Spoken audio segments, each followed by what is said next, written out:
नमस्कार। नेपाल टेलिभिजन र शिक्षा तथा मानव स्रोत विकास केन्द्रको संयुक्त प्रस्तुति कार्यक्रम शिक्षाको चौतारीको यो नयाँ श्रृङ्खलामा यहाँहरूलाई हार्दिक स्वागत छ। दर्शकवृन्द, कोरोना भाइरस कोभिड-19 को विश्वव्यापी महामारीसँगै नेपालले गत वर्ष चैत्र 5 गतेबाट सम्पूर्ण शैक्षिक संस्थाहरू र तालिम केन्द्रहरू बन्द गर्यो। चैत्र 11 गतेबाट सुरु भएको लकडाउनमा कति विद्यालयहरू क्वारेन्टिन र आइसोलेसन सेन्टरका रूपमा प्रयोग भए।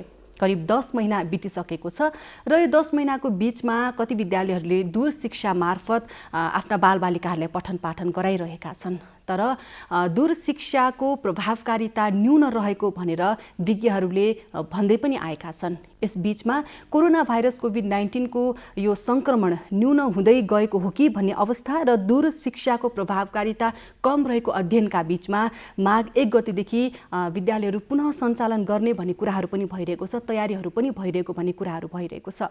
आज हामी यही विषयमा केन्द्रित हुनेछौँ। यो विषय आज किन पनि महत्त्वपूर्ण छ भनेदेखि दूर शिक्षाको प्रभावकारिता कम भइरहेको सन्दर्भ र साथसाथै एक अध्ययनले के पनि भन्दछ भने सम्पन्न परिवारका यो बालबालिका भन्दा विपन्न परिवारका बालबालिकाहरू यो प्राथमिक विद्यालय जाने सम्भावना सामान्य अवस्थामै 5 गुणाले कम हुन्छ भने अझ यो यति धेरै लामो समय विद्यालयहरू बन्द रहँदा ती बालबालिकाहरू अझ विशेष गरेर सीमान्तकृत बालबालिकाहरू विद्यालय पुनः फर्कने अवस्था एकदमै कम रहेको भन्ने अध्ययनले पनि देखाउँछ। त्यसैले आज यो यति धेरै चुनौतीहरू रहेको छ सरकारलाई, विशेष गरेर शिक्षा विज्ञान तथा प्रविधि मन्त्रालय जो यसको सम्बन्धित मन्त्रालय हो, चुनौतीहरू यति धेरै रहिरहँदा मन्त्रालयले के कस्तो काम अघि बढाएको छ, नीति के कस्तो लिएको छ, योजना के बनाएको छ, यसै विषयमा आज हामी केन्द्रित हुनेछौँ। यसका लागि आज हामीले स्टुडियोमा निम्ति आएका छौँ शिक्षा विज्ञान तथा प्रविधि मन्त्रालयका सचिव गोपीनाथ मैनालीज्यूलाई। सचिवज्यू, यहाँलाई स्वागत छ कार्यक्रममा। धन्यवाद, नमस्कार।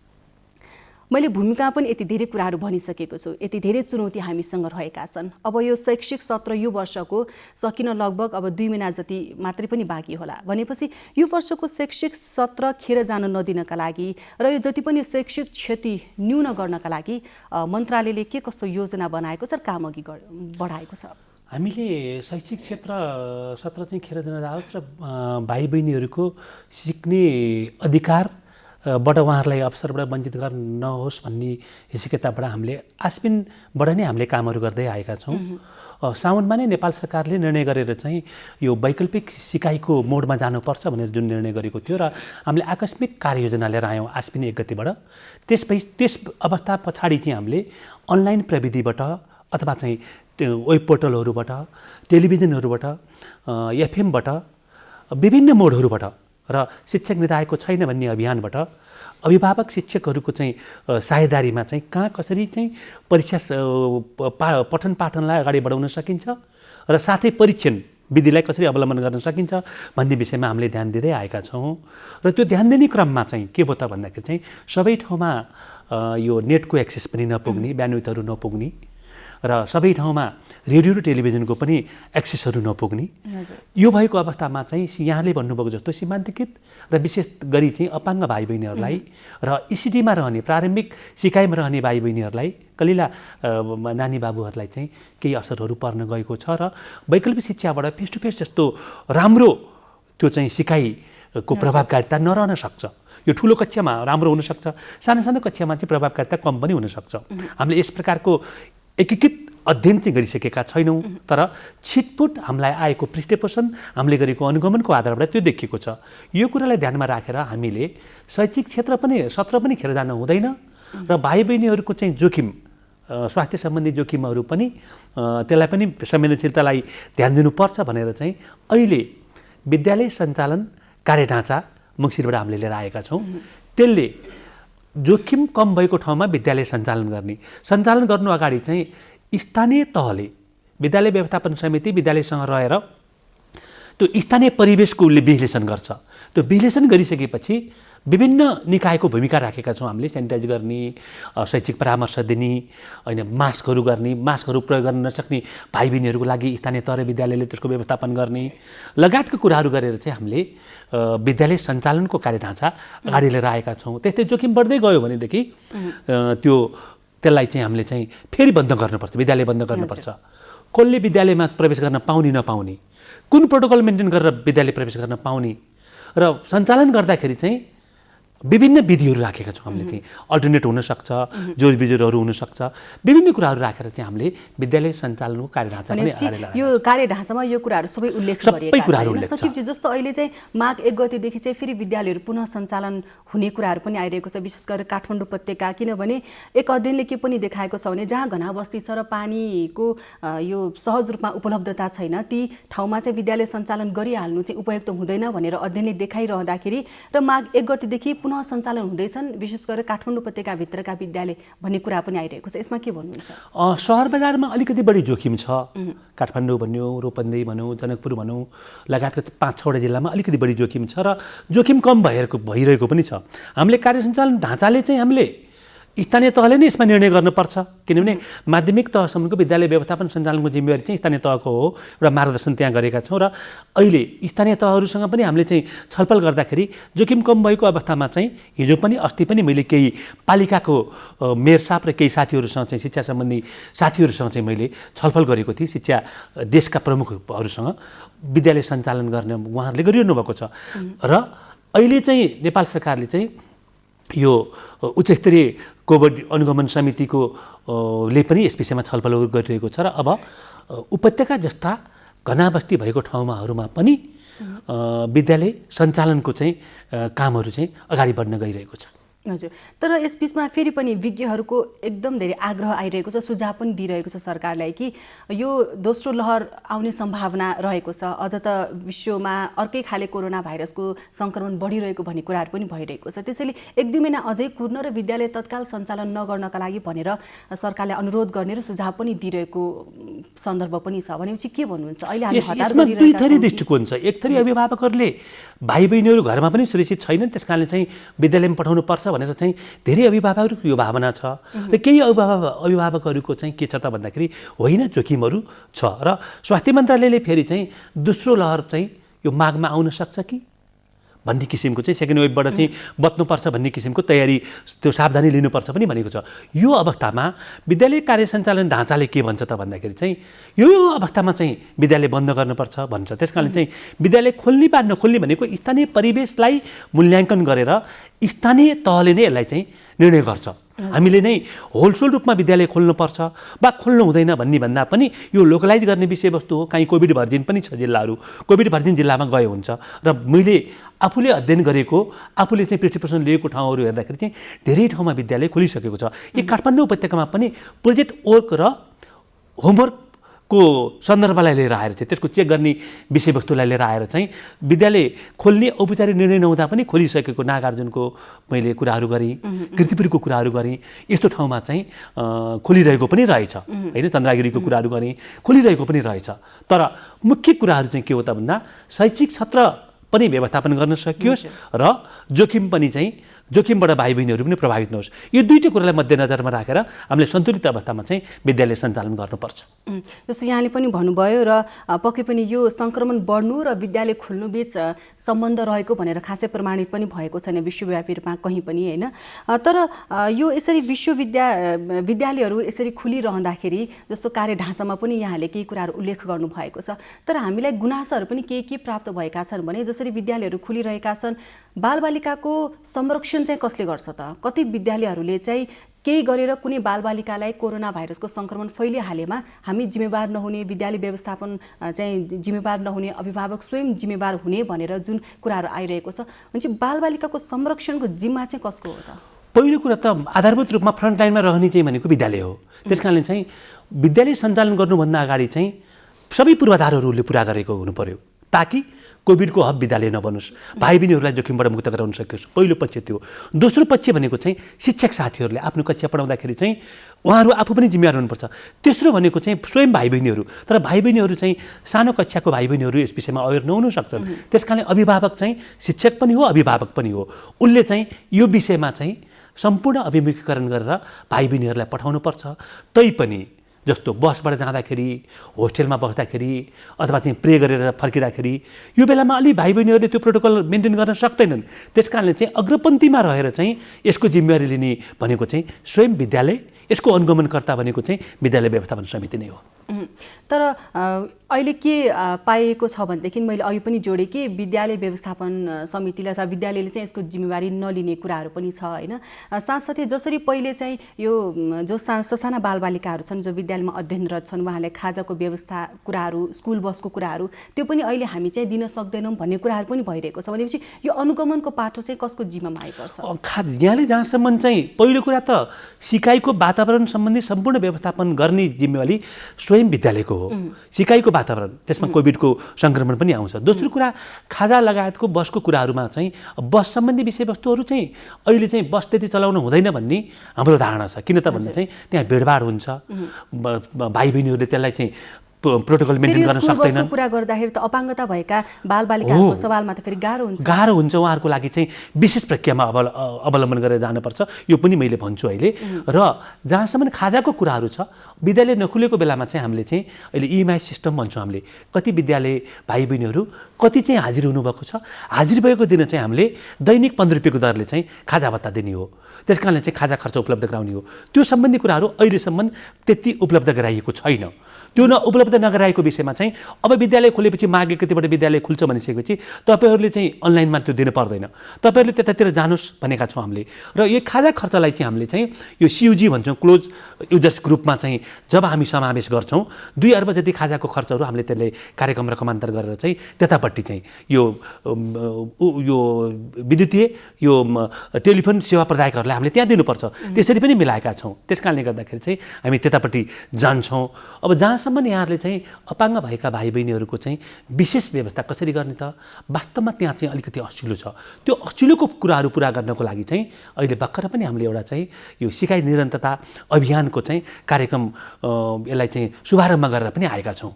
शिक्षक सङ्घहरू, विद्यालय व्यवस्थापन महासङ्घ, शिक्षक महासङ्घ र चाहिँ अभिभावक महासङ्घ सबै मिलेर चाहिँ युनिसेफ, सिएचआरडी भनेको चाहिँ मानव स्रोत विकास केन्द्र सबै मिलेर चाहिँ त्यस्तो भाइ बहिनीहरू जो अपाङ्ग हुनुहुन्छ, जो एक्सेसमा हुनुहुन्न, उहाँहरूलाई चाहिँ विशेष कार्यक्रम लिएर जानुपर्छ भनेर हामीले त्यो कुराहरू पनि सुरुवात गरेका छौँ।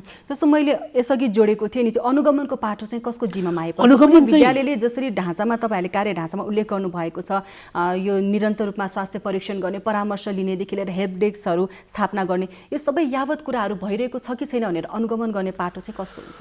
अहिले विद्यालय अनुगमन चाहिँ अलिकति कमजोर छ। यहाँले उठाउनु भएको कुरा सही हो। र विद्यालय अनुगमन गर्ने पहिलो जिम्मेवारी भनेको चाहिँ स्थानीय तहमा चाहिँ शिक्षा सम्बन्धी चाहिँ डेस्क हुन्छ। त्यहाँ सेक्रेटरी सर वा उपसचिव अरू साथीहरू हुनुहुन्छ, उहाँले गर्ने हो त्यो। र अझै त्योभन्दा बढी विद्यालय व्यवस्थापन समितिले गर्ने हो। स्वयं प्रधानाध्यापक विद्यालयले त त्यो गर्नै पर्यो र चाहे जेसुकै होस् सबैभन्दा बढी भूमिका चाहिँ कसको त भन्दा चाहिँ स्थानीय तहको शिक्षाको साथीको। तर अहिले 117वटा ठाउँमा चाहिँ शिक्षाको कर्मचारी हुनुहुन्न। 753 मध्ये 117 ठाउँमा चाहिँ शिक्षाको साथीहरू हुनुहुन्न। त्यो नभइसके पछाडि चाहिँ वैकल्पिक व्यवस्थापन स्थानीय तहले गर्नुपर्छ। यो कुराहरू हामीले भनिरहेका छौँ। जस्तो अब यति धेरै महिना अझै पनि हामी कोरोना भाइरसको सन्तासमै छौँ होइन।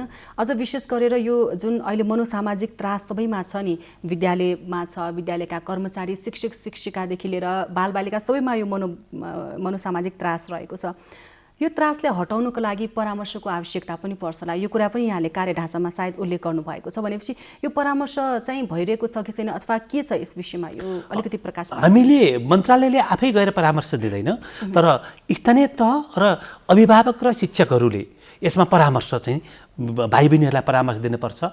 र उसले चाहिँ यो शिक्षा विकास तथा समन्वय इकाइले चाहिँ आवश्यक पर्दाखेरि स्थानीय तहले शिक्षक साथीहरूलाई अभिमुखीकरण परामर्श दिनुपर्छ। किनभने मनोत्रास छ। मनोत्रास भएर हामी कक्षामा गइसकेपछि न कक्षाको पठन पाठन राम्रो हुन्छ, हामी एउटा आत्तिको त्रासको भएको वातावरणमा हुन्छौँ। कोभिड हामीले चाहिँ सुरक्षा सावधानी अवलम्बन गर्न सक्यो भनेदेखि चाहिँ जनस्वास्थ्य सम्बन्धी मापदण्ड अवलम्बन गर्न सक्यो भनेदेखि यसले केही पनि हुँदैन है, अथवा यसलाई केही पनि नहुनको लागि यो वातावरण पुरा गर्नुपर्छ भन्ने चाहिँ उहाँहरूले दिनुपर्छ। र दिने कुरा चाहिँ हामीले स्पष्ट चाहिँ कार्य ढाँचामा त्यो कुरा राखेका छौँ। भनेपछि अहिले यो माघ 1 गतेदेखि विद्यालय पुनः सञ्चालन हुने क्रममा अझै पनि किनभने विज्ञहरूको कुरालाई पनि ध्यानमा राख्ने हो भने अझै हामी जोखिममै छौँ। दोस्रो लहर आइरहेको छ, अन्य किसिमका भाइरसहरू पनि आइरहेका छन्।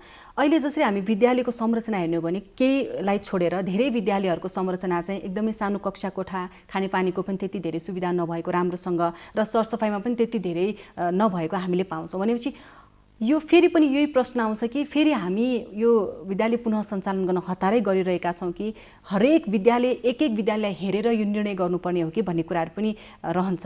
यसमा फेरि के भन्नुहुन्छ? हतार गरेर विद्यालय खोल्नु हुँदैन, यहाँले ठिक भन्नुभयो। किनभने जोखिम बढ्यो भनेदेखि त त्यसले चाहिँ विद्यालयले चाहिँ परिवारमा विद्यार्थी चाहिँ परिवारसँग जोडिन्छ, परिवार छिमेकीसँग जोडिन्छ, त्यसले चाहिँ कम्युनिटीमा विस्तार हुने सम्भावना पनि बढी हुन्छ। त्यस कारणले चाहिँ मैले अघिदेखि भनेको यसलाई लोकलाइज गर्ने विषयवस्तु कुन ठाउँमा यो गर्नुहुन्छ, विद्यालय खोल्नुहुन्छ र कुन ठाउँमा खोल्नु हुँदैन भन्ने कार्यढाँचामा स्पष्ट भनेको छ। अलिकति बढ्यो भने घटियाको यसलाई बन्द गरिहाल्नुपर्छ।